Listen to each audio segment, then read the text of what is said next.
What's going on, guys? Welcome back to the Pro Polishers Academy, where we help paint creators like you turn your systems into consistency by moving you through the learning curves faster, utilizing formulas that work without fail. I'm Smitty, and I'll be your lead instructor. Let's get into it. Today, we're going to kick off a brand new series called Mobile Versus Mortar, and we're going to focus in on the pros and cons of having a mobile operation and a brick and mortar operation. Most detailers jump out into the mobile game right away because it's such low overhead, but you got to start to think a little bit deeper, start thinking further down the road and reverse engineer your plan. So today I want to talk about reverse engineering and the importance of it.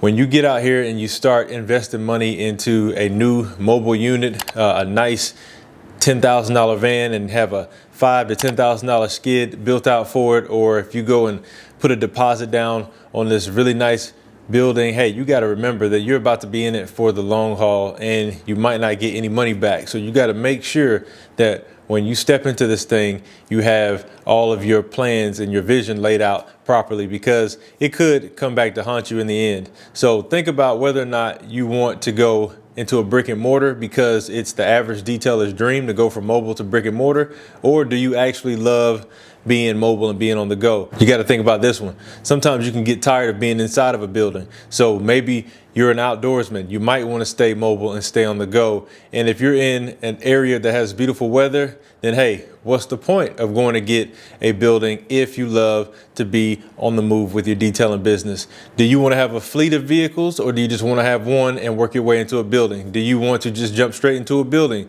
because you don't like hustle and bustle? Maybe you're in your late 30s, 40s, maybe even 50s, and you're not really interested in going mobile, but you've been told, hey, that's what you should do first. No, you need to figure out exactly what it is that you're interested in doing, because if you're going to do this thing for the long haul, you want to make sure that you're happy while you're doing it. So mobile versus mortar, I'm really excited about this series. And if you're just getting started, we're going to figure out if you made a good choice or a bad choice going with the mobile route versus the brick and mortar. And hey, maybe you're going to end up doing both because your vision is going to require it. So again, today's focus is reverse engineering. If you have not put a plan together for 5 years, 10 years out, and you're serious about doing this full time, I'm not really talking to the guys who are doing this part time, just want to make some extra money. If you're thinking about getting out of high school, getting out of college, and getting into car detailing or paint correction or ceramic coating full time, or you're ready to retire from your job and go work for yourself, this is something that you really want to think out. Everybody doesn't have to start off mobile, and everybody might not want to start off in a brick and mortar. So this is going to help you get over those mental hurdles of what you should do with your business, and help you tune out the noise in the detailing community, in your family, with your friends, and figure out what you want to do with this business, because ultimately you're running this thing.